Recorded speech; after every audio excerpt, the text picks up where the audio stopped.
ওয়াজের তো অভাব নাই দেশে, কত ওয়াজ কিন্তু আমল এক এক ওয়াজে দেখবেন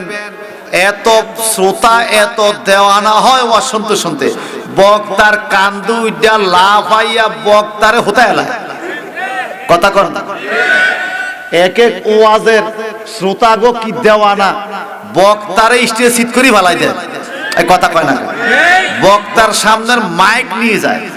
এরপরে বাঁশের মধ্যে জুইল্লা জাইল্লা হে যে দেওয়ানা হয়েছে আল্লাহর জন্য, আল্লাহ তাআলা কবুল করুক, আমিন কর না। কিন্তু দুঃখ লাগে একটা, দেওয়ানা হয়ে এই পৌষ মাইয়া মাঘ মাইয়া শীতে দেখলাম না একদিনও পাগল হইয়া পানি পড়তে, যাইয়া গেল কম্বল ওলার কাছে যাইয়া পড়ে, যেখানে গরম হ্যাঁ পড়ে, পানিত পড়ে না, বুঝা গেল পাগলা তিতা মিডা, পাগলারে জিরাফি, কথা ঠিক কিনা বলেন?